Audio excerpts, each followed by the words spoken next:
Live streaming is on. Hello, Global Theater. My name is Jerry Fielka.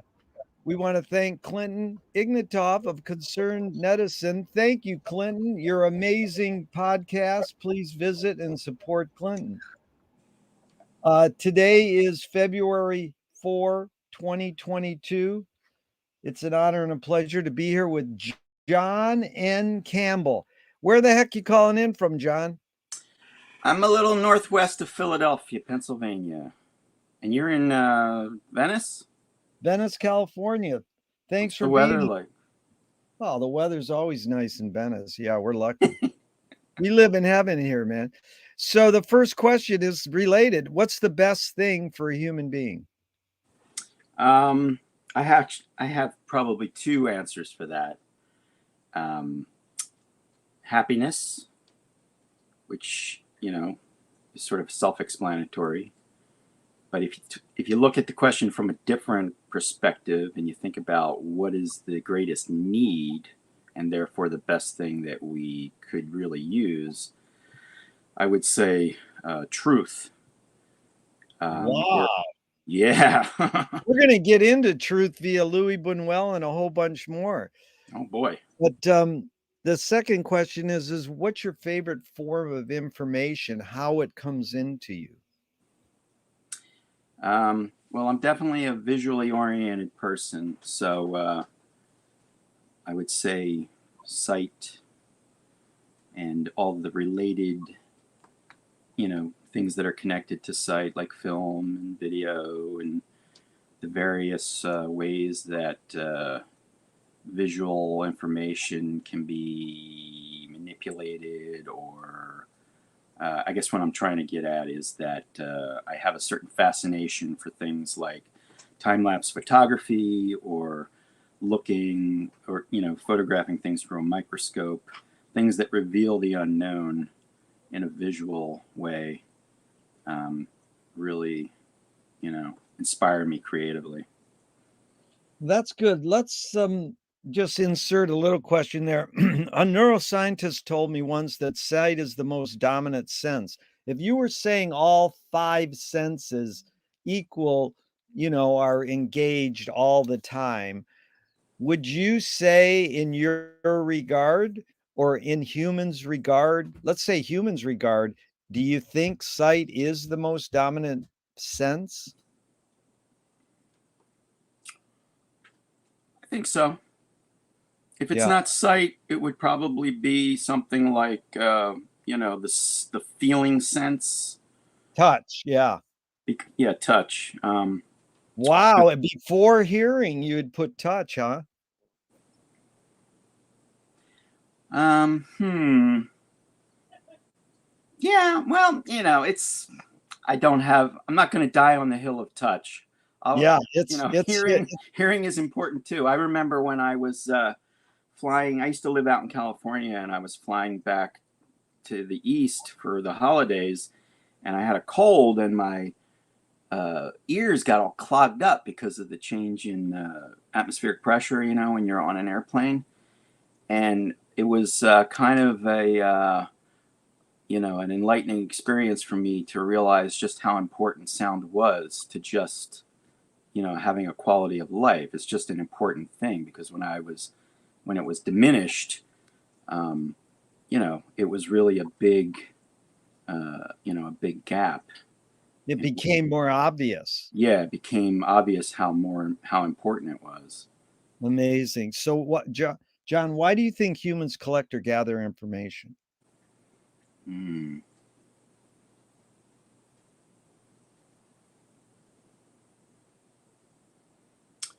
Um, I think to help them make sense of the world. Yeah. And to have a fuller experience of existence.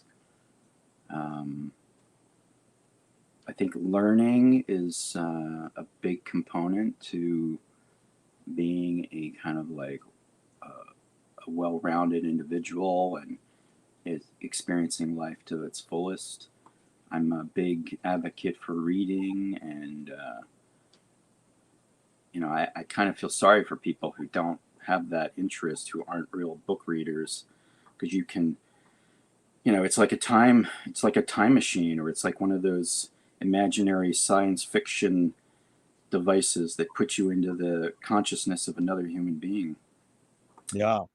That was good. I like that. Very poetic and makes sense. It followed perfect. We're talking about the senses, and then you go make sense. It's like that word skips all over the place. Uh, so, do you think this need or want to collect information is more innate or more invented by humans? I think it's innate. Yeah. Um, the reason I say that is because if it was invented, it would be because it's part of our nature. Yeah. In other words, um, how could it be? How would one have the desire to invent something unless it was, if it didn't originate with a sort of innate desire to move in that direction? Yeah. Do thoughts create emotions? Oh yeah.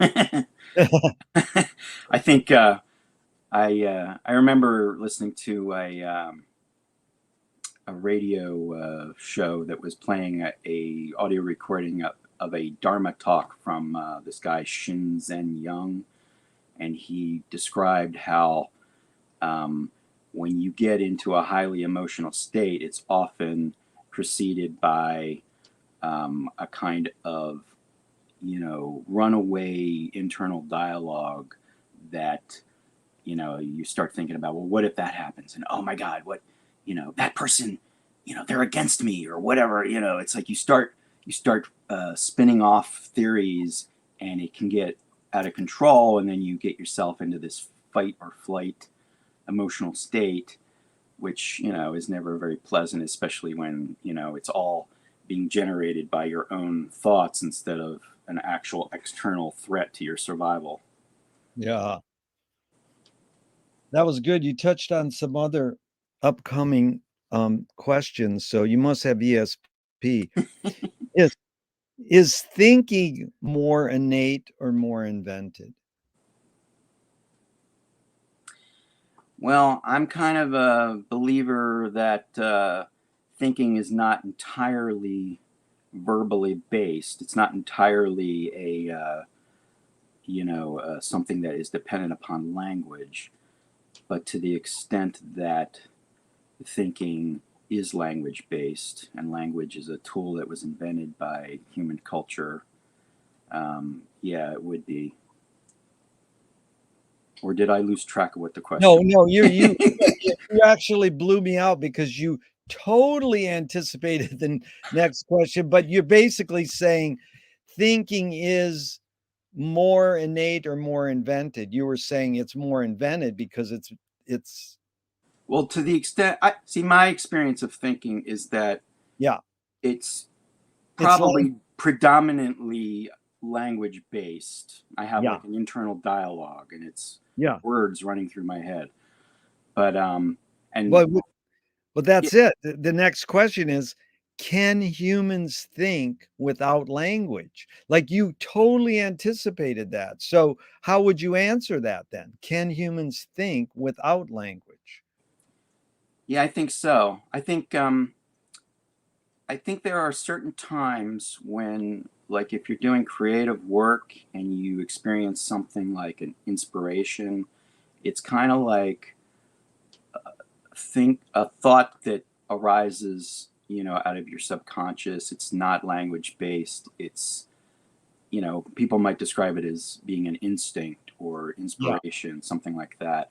I think that that's kind of like zeroing in on this nonverbal thinking process. Yeah. What's more fundamental, music or language?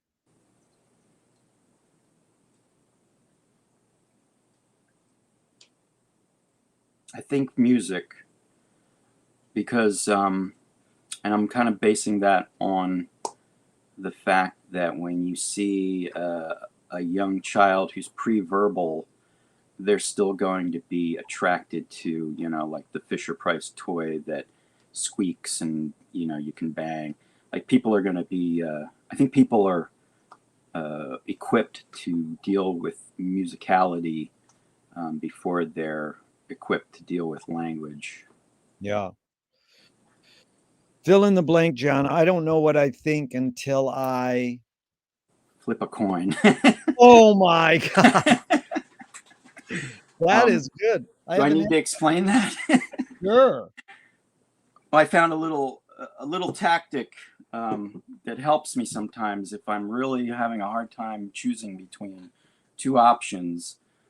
I'll say, okay, just to give a sort of simple thing. Do I want tacos for dinner or do I want hot dogs? Okay, tacos is heads, hot dogs is tails. Flip a coin, and depending on what the result is, I'm either going to feel disappointed or relieved. And that tells me what I really wanted. That's good. So Chomsky says that a language is not just words, it's culture, a tradition, a unification of community, a whole history that creates what a community is. What do you do when language doesn't work? When language breaks down, what do you do?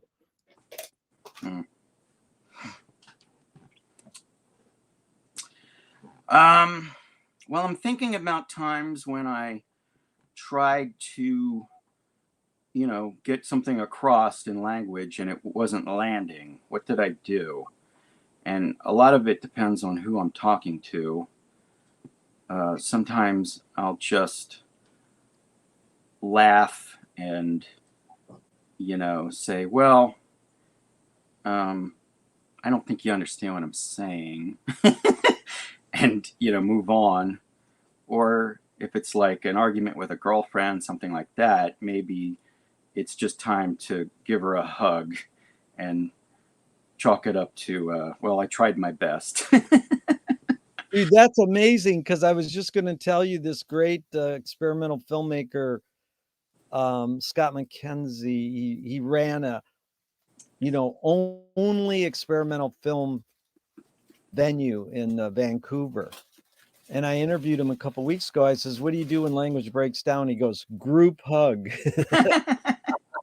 There you go. That's good. That was good. You said a hug. I like that.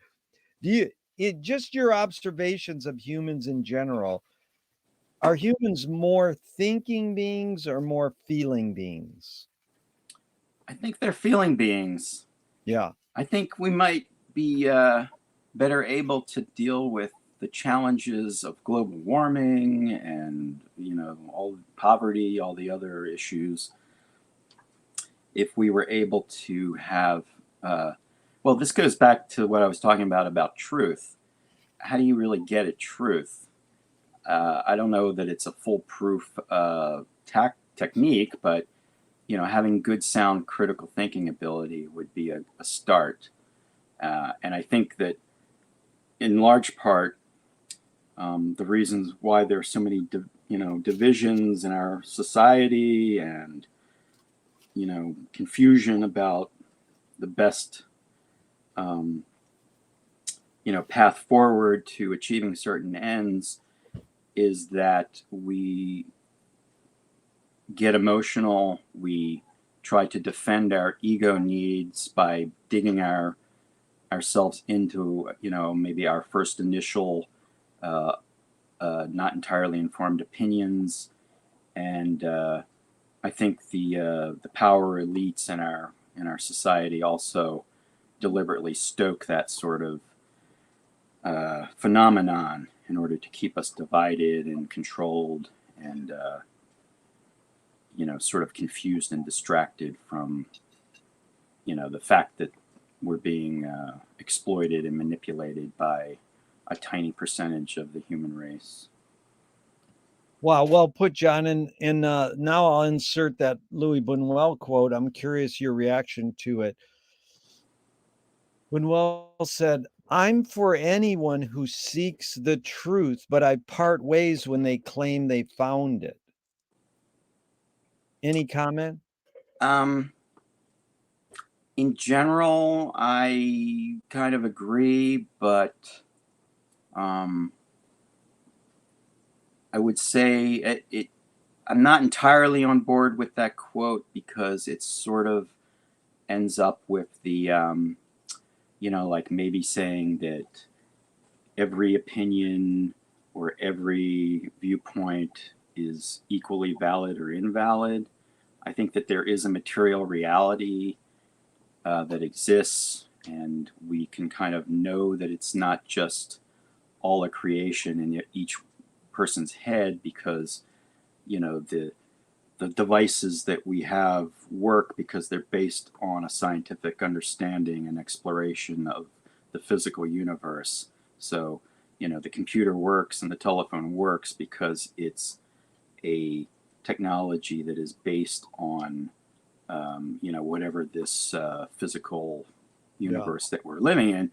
But, our physical, how we experience the physical universe through our senses is not like the only way of experiencing existence.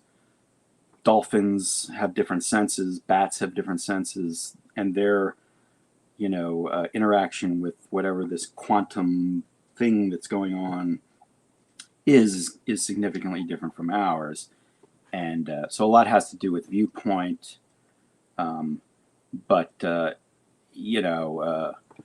don't think it's possible that the world can be spherical and flat at the same time. Although, so there's a lot. I think there's a certain amount. It's good to not be like rigid. It's good to be open-minded, but it's also, you have to hit that sweet spot and also not be like gullible or just, accept anything as being valid. Yeah, that's there's an old saying, keep an open mind, but don't have it so open that all your brain leaks out. Everything. But you really nailed it, because 99% of people, when I say that Buñuel quote, go, "That's right." And I'm so intrigued when one guy finally said, "That's not right," because he insinuated in a way that, well, then why should we seek the truth if you're going to part ways when you find it, you know? And so that begs the question, the cliche goes, the journey is more important than the destination. Why do we have to name or seek a destination if the journey's more important? Yeah, and if you're focused too much on the destination, then you aren't really you're not really absorbing the full experience. I'm kind of reminded about the way that a filmmaker might approach a film. If they're like heavily into control and storyboarding, they're very likely to miss out on the little magical moments that happen during the course of like filming, a fictional narrative film. And like I was just watching that Werner Herzog film Aguirre, The Wrath of God last night. And he's really good at like just sort of going with the flow, not having too much of a preconceived notion.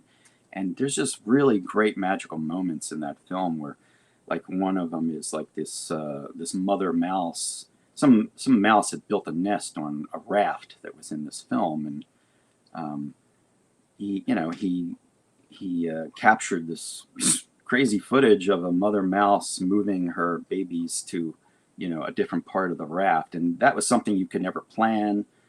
You could never get an animal wrangler to recreate that, but it's like being open to those opportunities when they arise and capturing it. It's like it just it turns a film that could be just sort of like a very stodgy kind of dead artifact into something that feels like a real lived experience.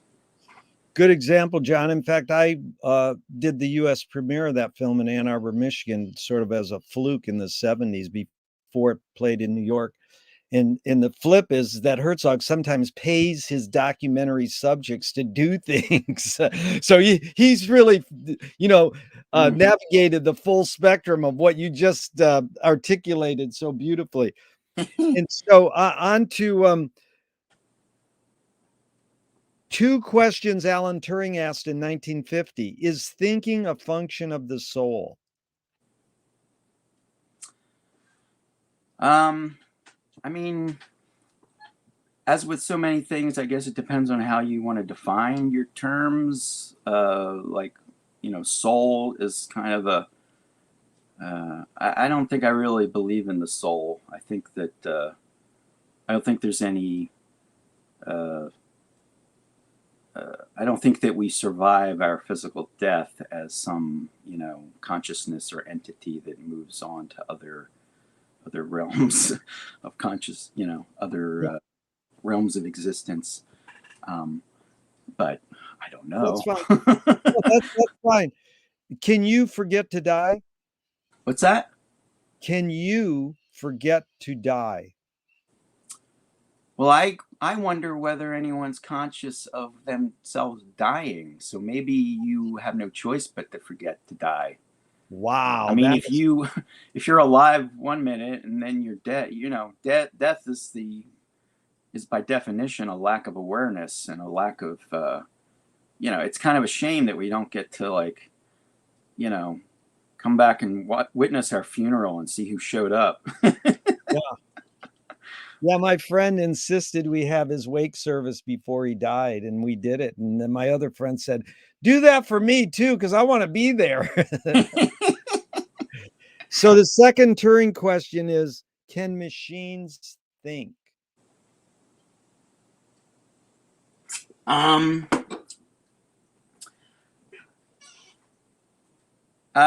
Again, it's like, how do you define thinking? I think Yeah, I would say that let's see, they can calculate. I think, it really depends on what you want, how you want to define thinking. I yeah, could go either way on that. But I think it's kind of helpful um, to be able to see the world in a way where you can um, sort of understand or have the opinion, let's say, of that there's different types of consciousness. I'm thinking about not too long ago, I was shooting time lapse of slime mold in a petri dish. And slime mold is this crazy stuff. It's actually, I think they originally thought it was a fungus or a mold, and now they're calling it a protozoa or a protist, meaning that it's a one-celled organism. But it has the ability to sort of think in a way that would be different than what we would think about, how we would define thinking. yeah. And there was this interesting experiment where they took the map of Tokyo, I think the Tokyo subway system, and on each of the hubs, each of the stops on the subway system, they would, they made it on agar, which is a nutrient base for, things like mold to grow on. And on each of the hubs of the subway system, they put some slime mold that was growing on little oat flakes, and then they let it grow. And what the slime mold did was find the most efficient way to move nutrients from one hub to the next. So they utilized this organism to help them calculate or plan or think out what's the most efficient way to design the Tokyo subway system. And it was just an experiment. I don't think they actually utilized the results, but they saw how, well, if we're going to improve the subway system, we should probably listen to the slime mold and build it here instead of there, because the slime mold figured out that would be a more efficient way to go. So Wow. Yeah, that's a different kind of consciousness. And I think that plants and the mycelium that lives in the soil, the thread like parts of fungus, they have their own ways of sort of analyzing, and you could call that a type of thinking. So if you expand your definition of thinking to be something other than the way human beings do it, I think it's helpful, because otherwise you might not it might not occur to you that slime mold could help you design a subway system. Well put. No, it's really well put. In just stressing, you put all these questions into the context you want, and that was the good thing. It's not so much important that you answer it; it's that it's a jumping off point to have the conversation. And you're doing great, John. This is fun. And you brought up this word previous.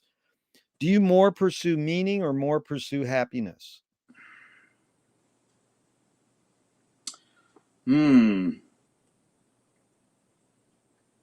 I think I pursue meaning more because I've often made decisions that felt like they were being motivated by a sense of, well, now I'm, as I'm thinking this answer out, I'm starting to question the initial position. I'm after happiness in the sense that I want to live a sort of a life that is fulfilling and happy and meaningful, and so pursuing meaning is part of achieving happiness. Yeah.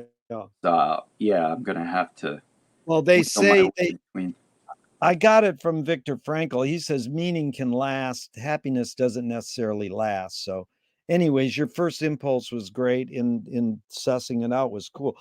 So does the brain more detect consciousness or create consciousness? Like, is consciousness there bubbling away and we're detecting it, or are we creating it? Yeah, that's a concept that I was first introduced to when I had my sort of Zen phase several decades ago. I was introduced to the idea that consciousness is not so much that there's a world out there and we're perceiving it like a camera, but that we're a film projector projecting it onto the world. And I think it really goes both ways. I think it's a circular process. Yeah.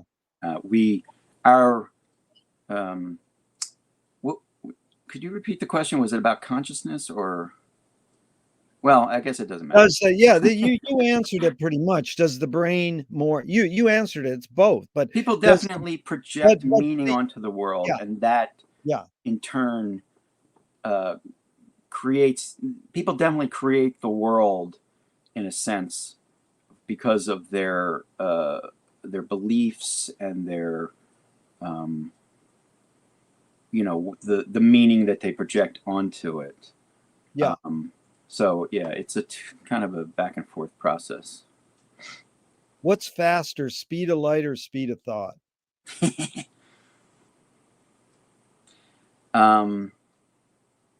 Well, I'm looking at it in a kind of real materialistic way.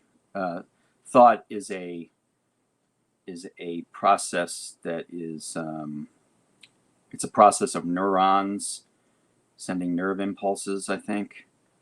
And so I believe they're about the same speed, but light might be a bit quicker, especially as you go older. I think that we are, to use another film analogy, I think that when we're younger, we're perceiving consciousness at, like 48 frames per second. And as we get older, it drops to 24, 18, 16 frames per second. So that's why life seems to go quicker as you get older, because your kind of your consciousness and your reaction time slows. Yeah. You can't dismantle the master's house using the master's tools. That's the poet Audre Lorde. Her peer Yvonne Rainer responded, you can if you expose the tool.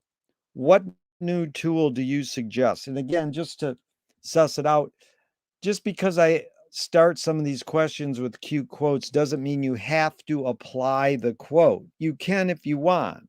So, she's talking about you can't dismantle the master's house using the master's tools. You can if you expose the tools. So what new tool do you suggest, or what new tool are you utilizing at the moment or inspired by? Class consciousness. Wow. The understanding The understanding that the political struggle is not between two capitalist parties, the Democrats and Republicans. They're the same ruling class playing a game of good cop, bad cop to keep us all fooled and divided amongst each other. But if you look at the world in terms of working class and ruling class, it starts to reveal the master's tools. Yeah. And one of the big ongoing projects of the power elites is to keep us bickering with each other over wedge issues, and now it's even about vaccines, and Yeah. people want to point the finger of blame at other powerless working class people instead of recognizing that it's the people who have the power and have the money and the influence that are creating the zoo that we live in. And you need to recognize who your real allies and who your real enemies are. And Well, you're anticipating some upcoming questions, John. That was good, because it was sort of like summarizing divide and conquer, and it really brings up to me Bucky Fuller's great line: "We're all crew, no passengers." okay. So we can all participate. Yeah. That was beautiful. What do you worry about when you go to bed at night? Money. Boy, you had that answer right off the bat. Isn't that Okay. what everybody worries about most of the time? Maybe money or death, or the death of a loved one, I guess. It's varied. I just started asking that question because Errol Morris asked it in the Rumsfeld doc, and I thought it was a funny question. What do you worry about when you go to bed at night? So I've gotten And he worried about what? That Pakistan had a nuclear weapon or something? I forgot what he answered, but I thought it was a practical question to just ask the normal person on the street. So it was fun. I have to tell you, I don't worry. Ever since I started to get involved, interested in reading a lot of things about socialism and Marx, I am not really worried about anyone deliberately starting a nuclear war, because I don't think that the power elites are going to want to blow up their giant exploitation machine that enriches them. They might blow it up by accident, but it's not. I have a friend who says it's not going to happen, and I think he's correct. He's researched it well, but Frank Zappa said it best. He says they're not going to have a nuclear war because there's too much real estate involved. they don't want to blow up their goods, That's it. So McLuhan learned from the poet Ezra Pound that artists are the antenna of the race. They're broadcasting and detecting the hidden psychic effects of our inventions so that we can learn to cope with them. So, we don't know how time-lapse photography or microscopes really changed us. We just sort of embrace it and use it and know that it can help. But how has it really shaped our behavior? So McLuhan's main question is, we can look to the artists to reveal the hidden psychic effects of our inventions, but we still ignore them. Why do we ignore the hidden psychic effects of our inventions, even though artists are broadcasting them to us? Well, people are going to tend to want to ignore things that make them uncomfortable or that challenge their pre-existing beliefs. Yeah. So I think that's probably why they're not listened to. Well, that's good. Let's move on. Are you more afraid of new ideas or old ideas?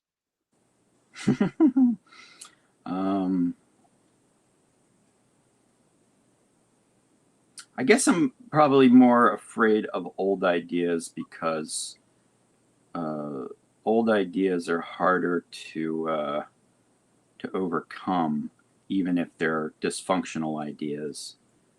People tend to be afraid of that which is unknown, and we know we know what to expect from the old ideas, and that there's a certain comfort in that. And new ideas can be unsettling because our ego hears them and thinks, "What was I wrong about that? I don't want to be wrong." Yeah, like McLuhan said, you mean my whole fallacy is wrong? That's great. So, do artists have a moral obligation? Moral obligation. I don't know that anybody's obligated to do anything really. Yeah.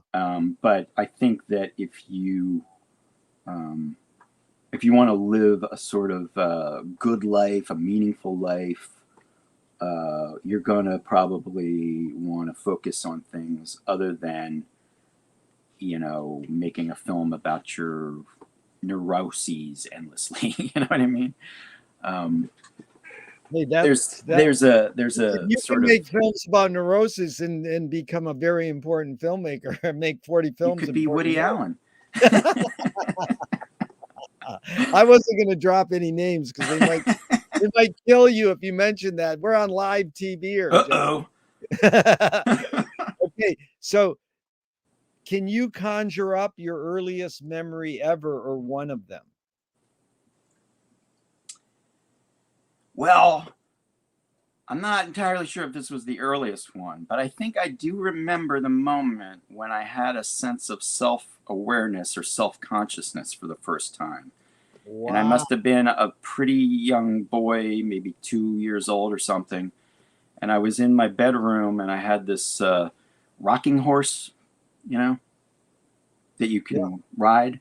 Yeah. And I just kind of became aware that I could affect the speed and motion of the horse. So I became Nice. aware of myself as someone who could affect the world around me. The rocking horse. That is good. Rocking horse winner. So, is memory more a curse or more a blessing? Well, it's both for sure. I tend to savor my memories, but some memories are a bit difficult to. They're very cringe. Yeah. But you got to be you can't. You have to be. You have to be understanding of yourself. You're not gonna have you're gonna have those awkward moments in life where can I curse? Can I say fuck up? Yeah. You can fuck up, man.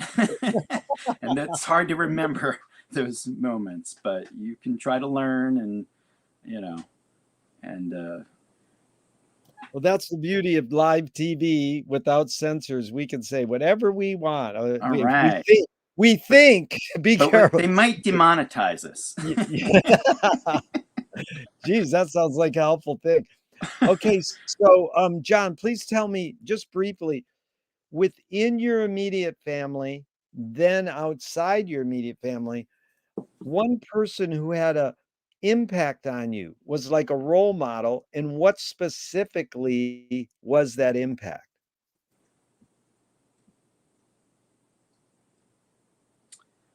um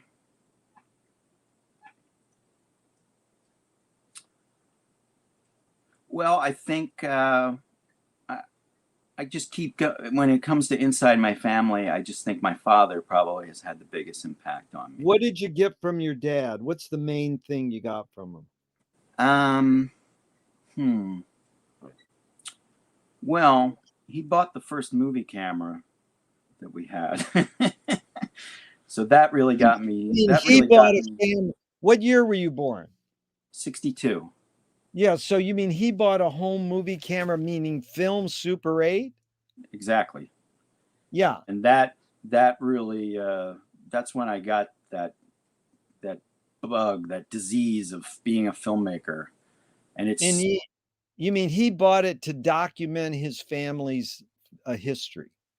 Yeah, and I have to give credit to my mother because I think what the real motivation was is that her mother was dying of cancer and she wanted to have, Footage. something to remember her by. So that, it was a joint decision. but I took that camera and I ran with it basically. So how old are you when they bring the Super 8 camera into the house? Approximately. About 13 or 14. Oh, 13. That's a good age. Okay. So now outside your immediate family, someone who had an impact on you. And this would be somebody that I knew personally face to face? No, it doesn't necessarily. It can be, it's just someone who had an impact on you, was like a role model. It doesn't have to be early, but, early in your life's good, Mm-hmm. See, this is one of those questions where I'm kind of drawing a blank, but later on I'm gonna think, oh, why didn't I say that person? Because that's so obvious. How could I forget? That's all right. You can pass because it might pop in later, but The only thing I whatever. can think of is like, filmmakers that I admired, like Alfred Hitchcock and Stanley Kubrick. Okay. I kind of modeled myself after them in terms of, like my filmmaking pursuits. I thought No, about, that's yeah, good. Yeah, we're gonna get into filmmaking soon. Let's yeah. carry on. Did your parents raise you a particular religion? Raised Catholic. Roman Catholic, me too. Are you still practicing or did you check out? I checked out. At I had what one age? of those. I had one of those sort of moments of yeah, in the seventh grade. I remember I had like an afternoon where I was struggling in my mind with religion versus science because finally my brain developed enough to recognize that, this religion class is teaching me to believe in the Garden of Eden and Adam and Eve, and the science class at school is teaching me evolution and that we evolved from a common ancestor with apes, and the two can't both be right. So which one do I believe in? Which is the one that I am going to subscribe to as being the truth? And that was the day when I realized that, it was Yeah. going to be science. John, do you pray? Not really. If I'm having a bad day, I might. Well, I went from going, oh, please let this work out, to more of a sort of tongue-in-cheek, sort of insulting God thing, like, why did you do this? This is such a stupid way. This is such a stupid way to design the universe. But I don't take it John, seriously. there's a great joke there. The guy falls off the side of a cliff and he's hanging on to a root on the side of this cliff. And he yells out, "Help, help. Is there anyone who can help me?" And the clouds part and God's voice go, "I'm God. I can help you. Let go of the root and I'll save you." And the guy yells, "Is there anyone else who can help me?" Okay, John, if God does exist, what would you like God to say to you after you die? Oh, jeez.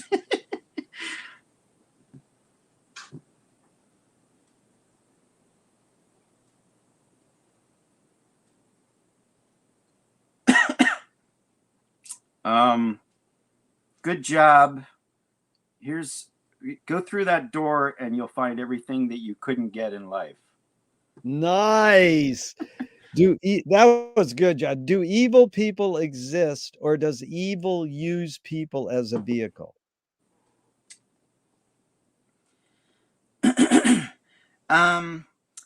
Well, I don't really believe that evil is sort of like a force, like a supernatural force that can possess people or whatever.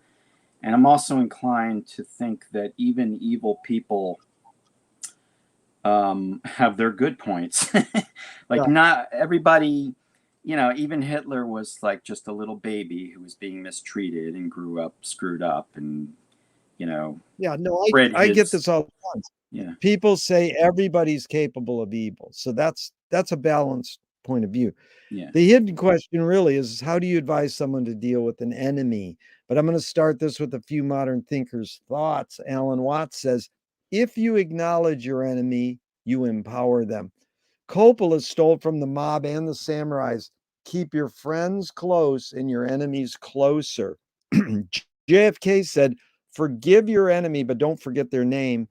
And Fellini says, I need an enemy. So it's a lot of thoughts. The basic question is, how do you advise someone to deal with an enemy? But first, how would you react to Alan Watts? If you acknowledge your enemy, you empower them. Well, I got to tell you, Alan Watts. Oh, well, let's go back to the previous question about somebody outside your family who has influenced you. Alan Watts. Yeah. When I lived in California, I discovered KPFK. I listened to him every Thursday night, Friday morning on Roy of Hollywood's show. Something's happening. Something's so happening. He really ignited my. Last night.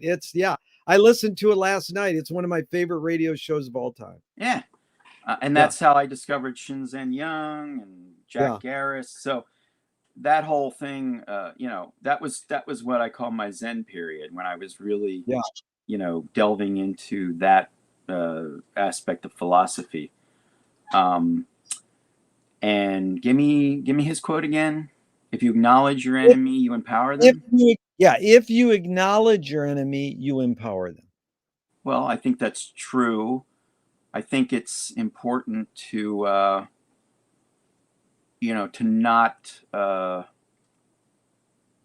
not let your enemy overwhelm you, and to sort of end up influencing your decision making. Again, this all comes back to ego and how we want to sort of protect ourselves when we feel hurt, right? So I think the best thing to do is to always sort of look at what is your objective in terms of what do you want to accomplish. You can strike out and hurt your enemy, but is that ultimately going to be what's in your own best interest? And I think 9 times out of 10, you're better off sort of not taking the bait, not doing what Watts is saying you shouldn't do. To me, I would say you can acknowledge that they are not somebody that has your best interests in mind. But like when it comes to like political action, let's say, you can acknowledge that your enemy is, say, the ruling class, right? That they have diametrically opposed interests to you. But in order to fight them, you are going to be making a mistake if you use random acts of violence and, the so-called FOCO theory of revolution, which is that, people think that if you, take a kind of bomb-throwing anarchist approach, that's going to somehow or other inspire other people and build a revolution. That's never worked. And all it does is play into the hands of the apparatuses of state violence. They know how to deal with violent people. They want you to be violent. That's why they always send in infiltrators into, the Black Panther Party or whatever. So you need to be logical, try to keep emotions out of it, be strategic thinking, and, let that guide your approach to dealing with someone who is, trying to hurt you, or who is in some way standing between you and, the life that you should be living. Well put, John. That was good. And VOCO is spelled VOCO? FOCO, FOCO. FOCO. Yeah, it's Spanish for focus. Oh, okay. That was good. I like that. You taught me a lot there. And so, James Joyce was the first projectionist in Dublin. He ran a movie theater called Volta Cinema. He basically checked out. He said, this is stupid. Why should I go inside a building and see a movie of a tree when I can go outside and see a real tree? Years later, Faulkner said sometimes the best fiction is more true than journalism. Why do we have to recreate things in order to get them? Why do we have to go to a theatrical play of people acting out life? Why don't we just live life? Well, of course, you got to do both. I think when you look at a play, it's being presented to you in a certain context that focuses your attention on it, and since it is essentially a human artifact that's being played out in front of you, you're being presented with a version of a reality that has meaning as opposed to actual life, which doesn't really have meaning the way, in the sense that symbols or words have meaning. Life is this sort of experience, and whatever meaning you apply to it is sort of, your addition to it. So, art is a human artifact. It's not life itself, let's say. It's part of life. It's all very complicated. Yeah, when people create plays or movies, they are creating a version of reality that is infused with a point of view and a message. That was good. And so, screenwriting teacher told me great art, great film is when you can clearly see the intention of the maker. Kubrick says a great art or great film is when you can clearly not see the intention of the maker. What role does intention play in your creative process? I find, especially with documentary work, well, even with experimental work, I tend to be like documentary and experimental mostly. But what happens is you start off with an intention, and then as you go through the creative process, you discover things you weren't expecting. And that's one of the big, I think, real sort of appeals to creative work, I think, is that when it surprises you. I just last night, I have these aquariums. You might be able to see them kind of back there that I set up in order to shoot like macro photography and things like that. And last night I noticed that there were these little white dots on the front of the inside of the glass of the aquarium, and I got out the magnifying glass, and then I got out my macro lens and discovered that these little white dots look like tiny little young snails, but on one of them were these trumpet-shaped flower-looking things that I recognized from some science websites. They're called stentors. They're little one-celled organisms. So it's like, wow, it's like a total surprise. Didn't know I had these beautiful little, flower-shaped looking protozoans growing on the shell of a baby snail. It's just amazing with this little world, in this 10-gallon tank with all these different things going on. Yeah, I like the word surprise you brought up. That's really important for me too. And Duchamp said there's no art without an audience. How much do you think of your viewing audience when you're making your film? When I was younger, I think I was sort of live action role playing the part of an experimental filmmaker. So I imitated other experimental filmmakers, and I think I was more thinking in terms of wanting to be, impressing an audience and gaining their respect. And now, but at a certain point, it switched over to realizing that if I just sort of focus on, following what fascinates me and exploring those ideas to the fullest, that, if I make a film for myself that satisfies me, chances are it's going to also be appealing and, useful for other people as well. So I don't so much think about audiences that much, although, you can't ignore it completely. I'm working on a documentary now that covers a lot of, several different, like, really intense subject matter, like the suffering of animals in factory farms, and also I interviewed a woman who experienced extreme sexual and physical abuse as a child, and these are both going to end up in the same feature-length documentary, but I have to be aware of the fact that, if I hit the audience with one of these right after the other, they might get so disgusted and depressed that they'll tune out.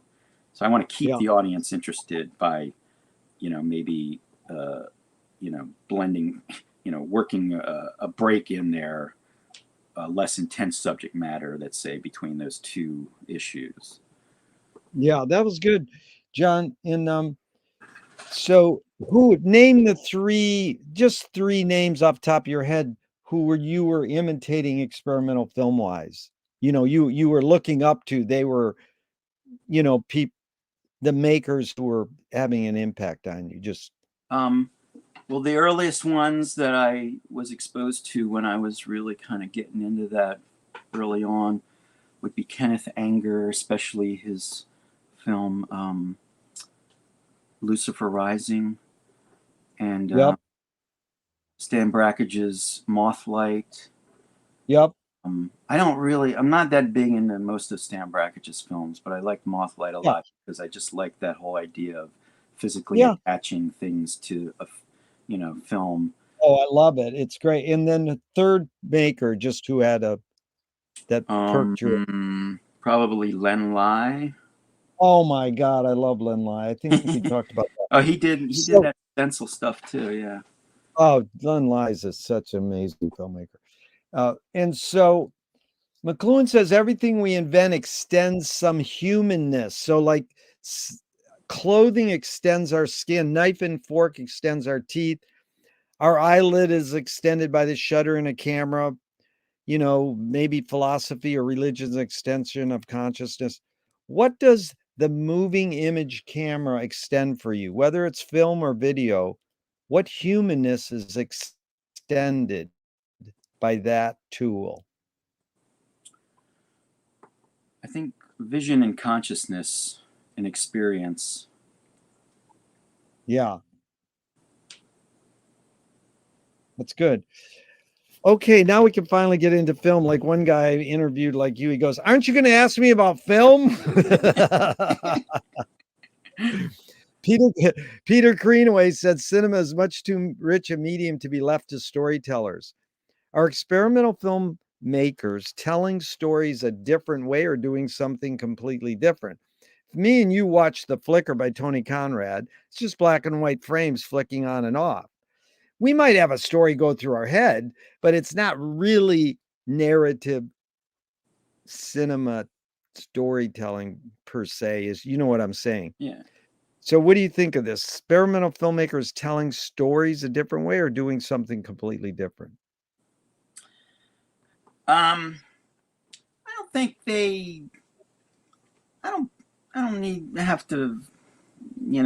don't feel the need to say that they're making a story.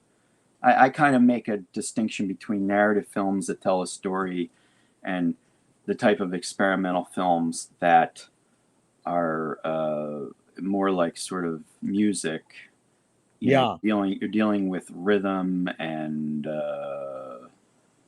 different sorts of like timbres being, it's a color. You're dealing with formal things, and it can be a visceral experience. It can be more like music without lyrics. So I think it's just a different kind of mode of filmmaking. Yeah. It's like the flip of Frank Zappa called Hot Rats 50 years ago. He said, a movie for your ears. There you go. Yeah, it's a flip of that. So if me and you were starting the Ann Arbor Film Festival, and congratulations, you actually won in 2008. That's an honor, dude. I'm going to be going in March. It's the 60th year. Wow. George Manipelli started it. The question is, me, you, and George are sitting around. We're starting the Ann Arbor Film Festival. Should it be more inclusive or more exclusive? Keep in mind, it does have, animations, documentaries. It's mainly experimental. Chick Strand was starting Canyon Cinema with Bruce Bailey at the same time. She told me they were trying to recreate their 11-cent movie-going experience by showing a newsreel, a cartoon, and then an experimental film. And Brackage came along and says, don't show the other stuff, just show experimental. So would you want us to be more inclusive or more exclusive? I think more inclusive. Yeah. What's the services and disservices of marginalizing experimental film? Jackson Pollock was on the cover of Life magazine in 49. Regular folks could start forming an aesthetic on experimental painting. There was no Bruce Conner or Maya Deren on Life magazine covers.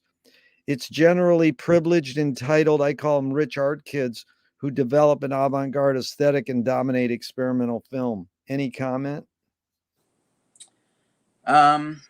Well, I think one of the things that drew me to get more involved in documentary filmmaking after my initial period of intense interest in experimental film was that I wanted to be less obscure, more to the point, and express things that were not vague.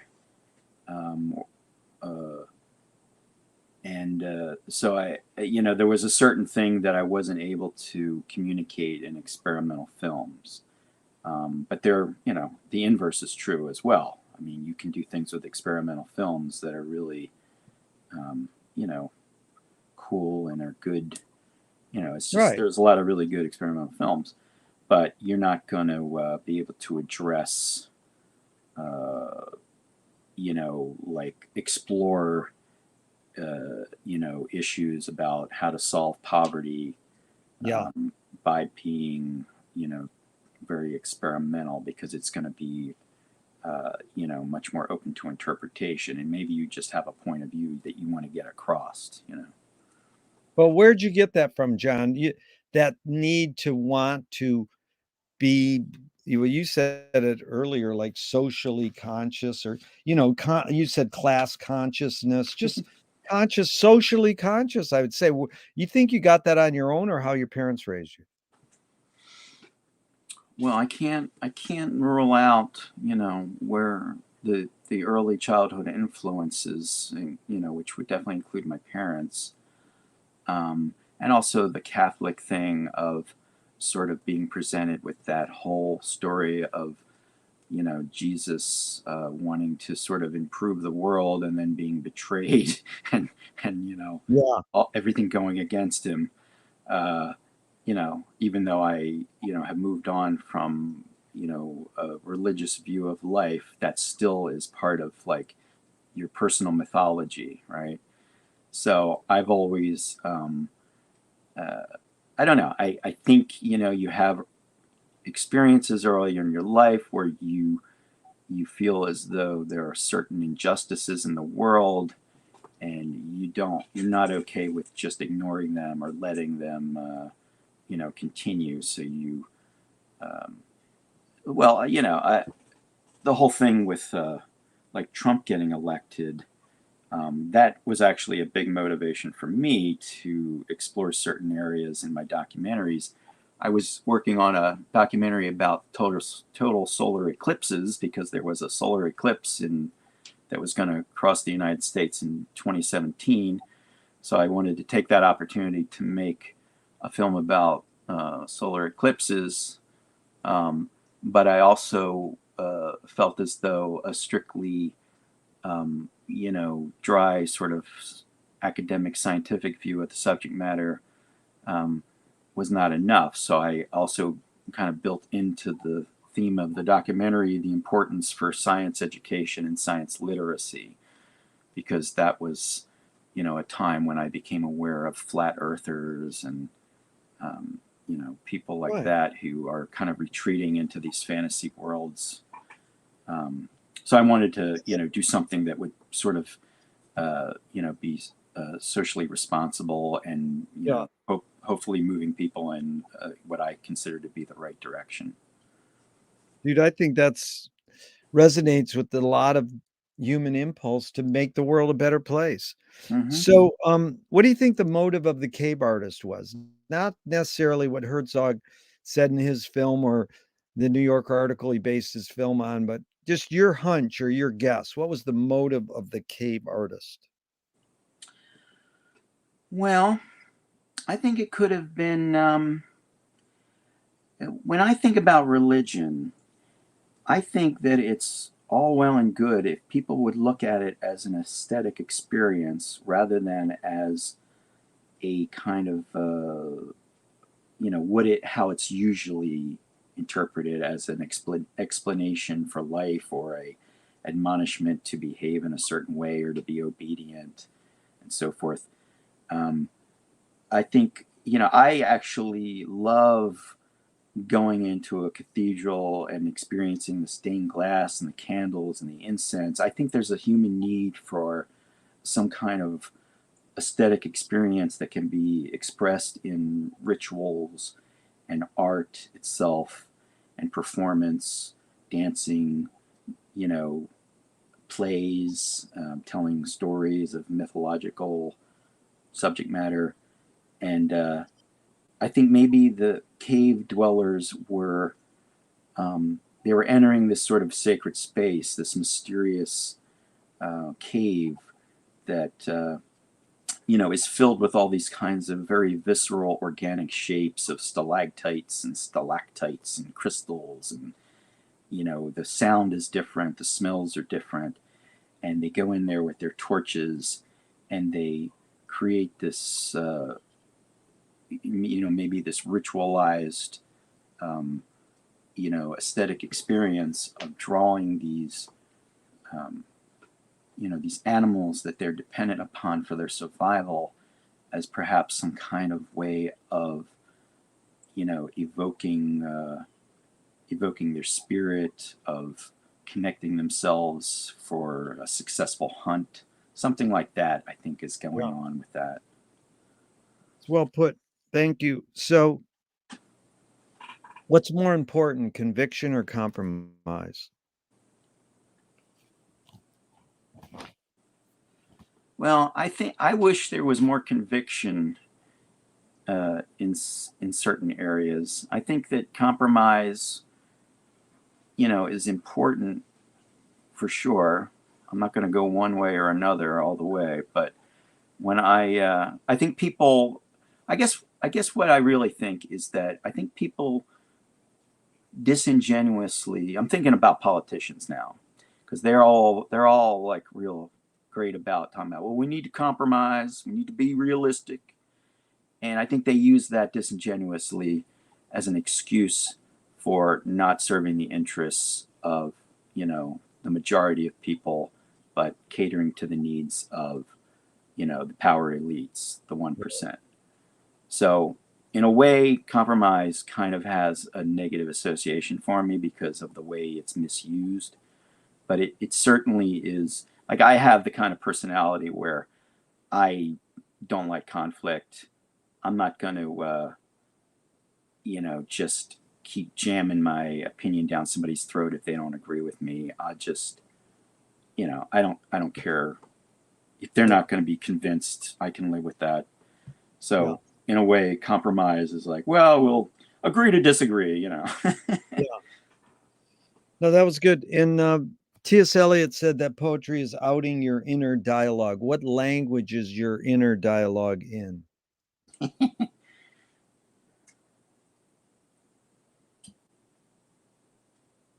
Well, I don't know if this makes any sense, but the word that popped into my head was alchemy. Oh, nice. I love that. I'm I'm an artist, but I also am inspired by science. So to me, alchemy is a kind of colorful fusion of the two, and it, I when I was in film school, I didn't take this class, but there was a teacher teaching a class where she encouraged her students to come up with an archetypal identity for their creative self. And when I heard that, I kind of gave it some thought, and I thought that I would be, either a wizard or an alchemist or a mad scientist, because I just love, like, when I shoot through the microscope, my objective is art or capturing beautiful imagery, but I'm using the tools of science while I do it. Yeah. Wow, John, this time has flied. We only got 5 more minutes, but can you go a little longer? Sure. Oh, good. Okay, so we can do all these. So George Manupelli's mantra is ignore yourself. Jonas Mika says there is no self-expression. Cecil Taylor, the great jazz pianist, says I'm just a vehicle and this stuff just comes through me. So I know it's both and it depends, but just your hunch, is art making, filmmaking more self-expression or more people, the artists are vehicles for whatever dominant technology or culture is present? Well, you can probably predict that I'm going to say both. um, Well, I we know are it's both, definitely. but I know it's both, but just what do you incline a little more towards? Well, I think I guess I would incline, if I had to pick, I'd say it's self-expression, but of course, a person is a product of their culture. Right. And, you can't, and you're going to also be responding to dominant ideas. If you're dissenting, if you're trying to get across your own dissenting voice, you're dissenting in the context of what the dominant ideas and mythologies of your culture are.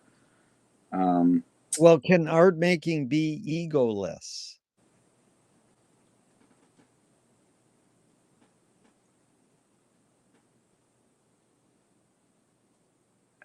Probably.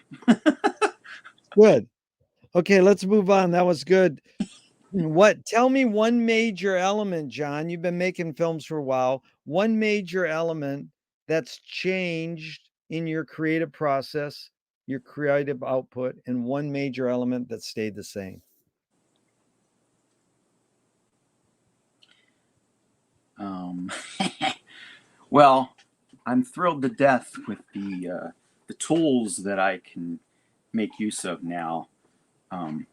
Essentially, on my desktop, I have a movie studio with every possible Yeah. special effect, and like in the 80s when I was editing on VHS tapes, in a linear fashion, I lusted after the ability to just make a dissolve, and I couldn't afford the ridiculously expensive equipment, the time-based corrector and the extra deck and all, just to do a dissolve.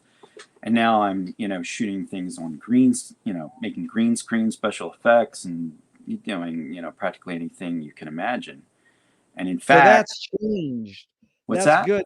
Yeah. That's changed. My friend who said every great camera over the last 20 years told me yesterday, dude, everything I needed in all those cameras is now on an iPhone 13. And it's like, that's it. But what stayed the same in your years making?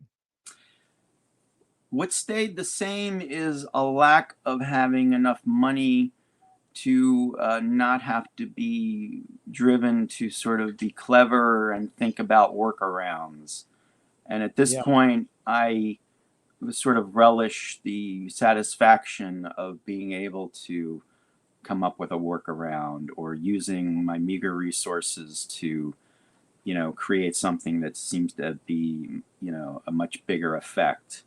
Like I was doing this recreation for that eclipse documentary. I wanted to do a scene that recreated the ancient Mayan astronomers, and so I got a Halloween costume of a of an Aztec god, or some goofball version of that. I think it was half Egyptian pharaoh and half American Indian inspired, but I modified it. I kind of juiced it up a little bit to make it look better, and shot an actor in that costume against the green screen, and was able to end up with a result that looked like it was shot, at some Mayan temple.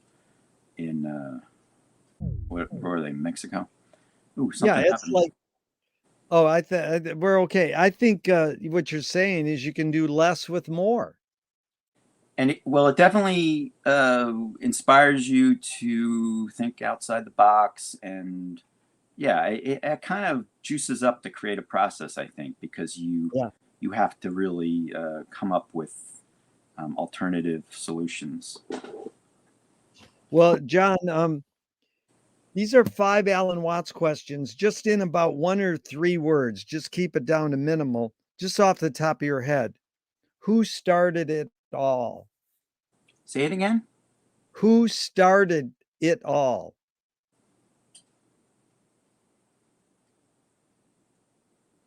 The eye in the sky. Nice. Are we going to make it? For a while. Oh, I like that. Where do we put it?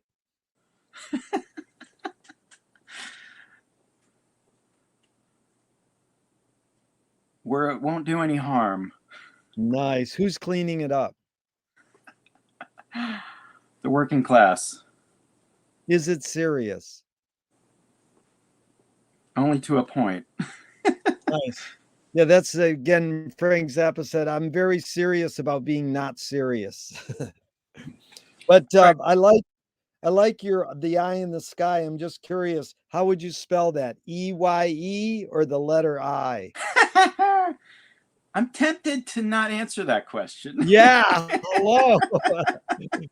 You didn't say pass once, and I've really had a fun time here. Well, Just if I couple. pass, I lose 5 points, right? So Yeah.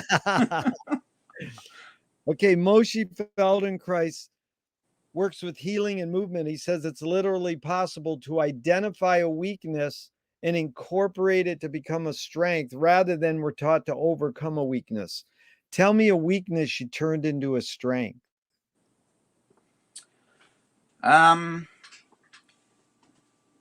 my sort of obsessiveness and pursuit of perfection. It comes in handy when you're an editor, I think. Yeah, that's good. And what computer platform editing did you gravitate towards? Avid or Final Cut or Premiere, or what do you? I just got into Final Cut because it Final was Cut. yeah.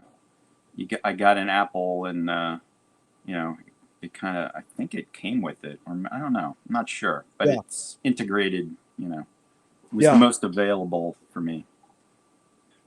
How do you find peace of mind?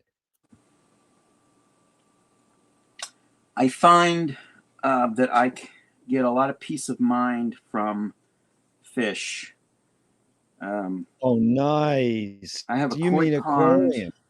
I have a koi Oh, pond outside that I can, sort of vegetate in front of in the summer. And since I've gotten these indoor aquariums, now I've realized how important a part of my life that was to just sort of, chill out and. yeah. I like that. That's a lot. That means a lot to me. If you were walking down the street today and you met yourself as a 12-year-old, what would you say to your 12-year-old self? Don't worry so much. Yeah. What's the difference between worry and concern? Worry is when you keep hashing out the same stuff that you can't solve by thinking about it.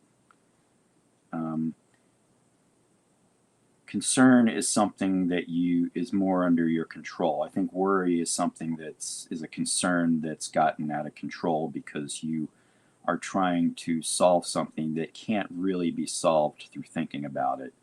So you just that's why you keep coming back to it and thinking about it and thinking about it. If you could resolve it through thinking, you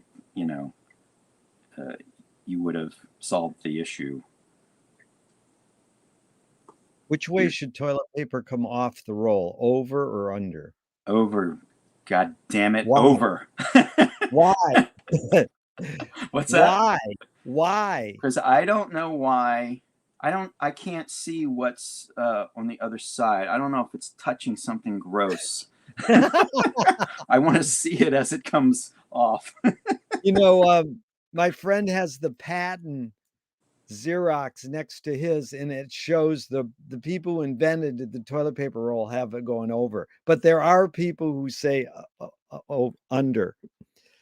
Do So you can you draw any conclusions about that? I mean, is there a I think correlation between that and like maybe something else about their personality, like whether it's an they amazing thing because, you know, I ask all these philosophical questions, and when I ask that, people usually go, "Wow, a relief, something I can answer." And then I like people who go, "It doesn't matter. I don't have it going either way. I just have it on its side."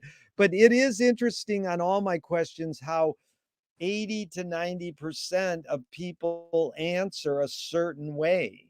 But it sort of goes back to one of my favorite filmmaking anecdotes is John Waters rooted for the Wicked Witch of the West watching Wizard of Oz. Now, does that mean he's bad or he's evil?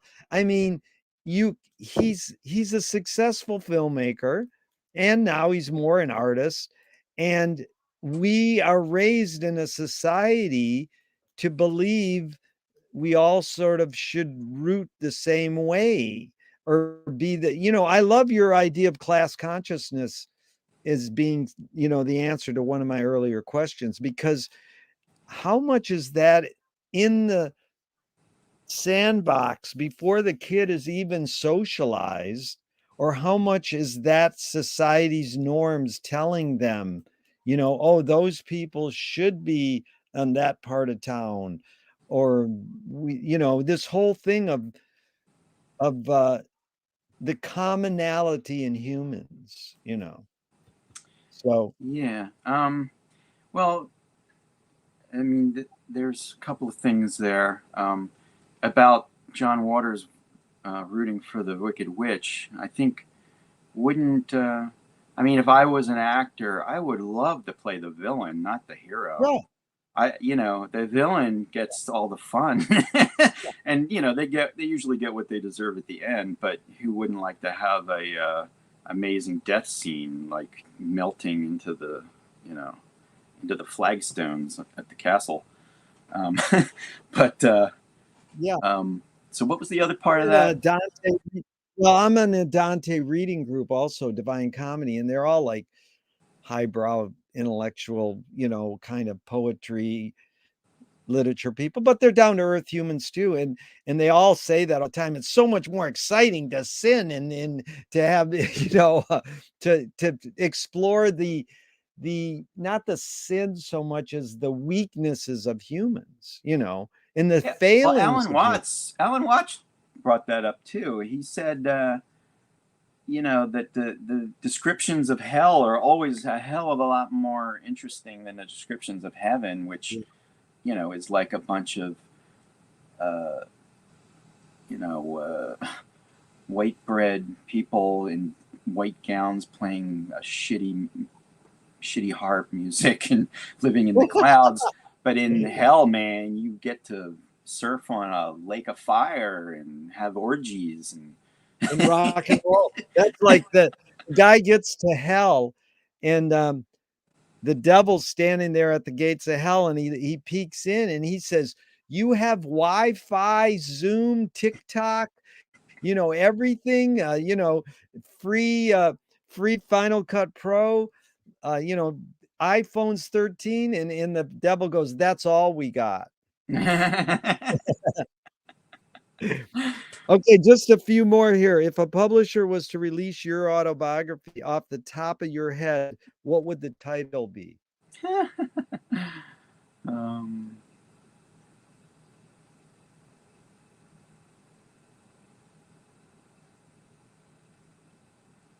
well, you know, I had a show that I called Sacred and Profane. Oh, Uh, that's good. I liked that because it was like kind of encompassing the duality of opposites, which is, you know, sort of a I thing like I that. subscribe to. They Um, want to they want to scent the glue in the binding. What smell would it be? Ooh. Well, I have several favorite smells. And Well, when I name one. when I went to a dentist that I no longer go to, and he asked me what flavor tooth polish I want, I would always say mint, and he'd go, boring. But I really like mint. I like spearmint better than peppermint. That's how much I am zeroed in on it. But I also like one of the most amazing, beautiful smells, and this is associated with my childhood, is I had a friend whose grandfather had a horse farm, and when the hay, the green grass that the horses eat, when that is harvested and baled and put into a barn, that sort of fermented green plant smell Oh, that's a is great just smell. heaven. It's It is similar so to a tea shop or a tobacco shop or it's good. tatami mats, like a Japanese tatami mat. It's got that green fermented smell, and it's just I love that. So that would probably be my choice for the binding because that seems to me more appropriate for something I like that from a smell. natural material. Yeah. If a statue was built in your honor, where would you want it displayed and what would it be made of? um, well, Easter Island popped into my head because I love that whole mysterious, paradisical, if that's a word, I like South that's a Pacific good. sort of thing. Then what would it be made of? Coral, dead coral. Coral. Okay. We're almost there. Tell me Or something better good yet, you never living coral. Let's make it living coral. living coral. I like that even better. Okay, tell me something good you never had and you never want. That I never had and never want. Yeah, you never had it and you never want it. But it's considered good. Yes. Hmm.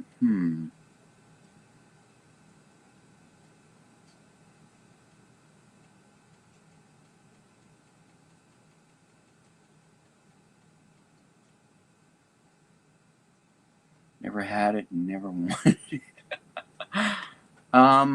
Maybe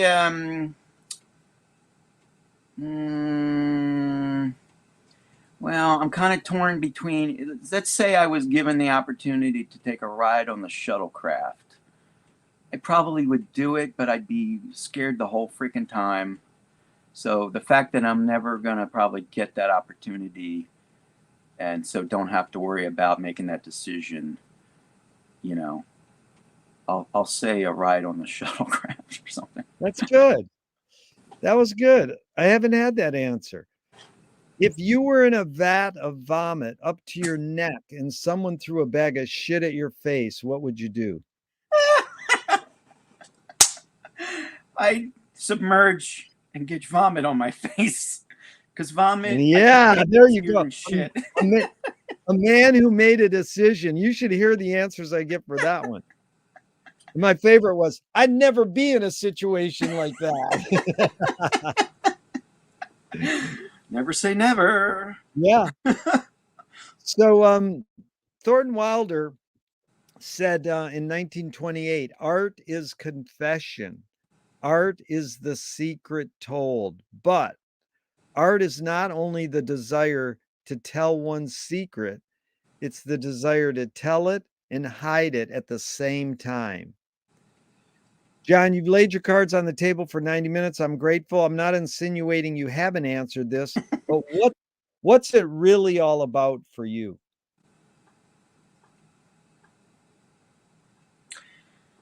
Well,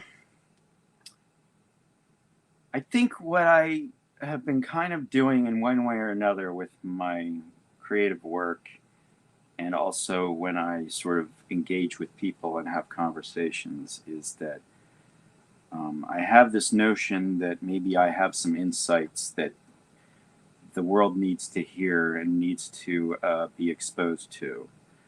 So I want, and I also am kind of, becoming more and more aware as I go through life that to one degree or another, the vast majority of people are subjected to brainwashing of one form or another. So that's what I was kind of getting at when I talked about the importance of truth, or having the critical thinking skills to be able to sort of get as close to truth and reality as you can. So I think for me, it's kind of all about learning, exploring life, getting past the bullshit, and, you know, getting past the bullshit that is set up to constrain our thinking and our human experience, and living an authentic and intellectually curious life, to really to learn. I guess the basic thing is learning and being in touch with the truth, if there is a singular Yeah. truth. But it's really good, because I think one question that really hounds me, how people are so panicky that these days. They go, "Oh my God, there's so much fake news and this and that." And I goes, and everything's sped up. And I goes, it's always been like that from cave person's days till now. And all it is, McLuhan said it so well when he said the word fake is the same root as the word fact, and they both come from Latin, to make. So in the long run, isn't this just an opportunity for you to sharpen your critical thinking skills? But they go, "Oh, no, some people are easily more brainwashed." And you brought up that word brainwash. That can't we all sharpen our awareness skills when we're bombarded by information overload, and sped up information? And instead of surrendering to it being explained, "Oh, there's so much now, we're lost." So go ahead. What do you think? Well, I mean, one thing I would say is, consider, don't why willfully expose yourself to sources of information. Well, let me put it this way. Look at everything skeptically. Yeah. And be aware that if you are getting your view of reality, your view of politics, your view of any, whatever they're covering from a corporate news source, it's going to be, framed in a way that benefits corporations. If you're getting your news from a priest, it's going to be framed in a way that benefits their interests. So you have to, take everything.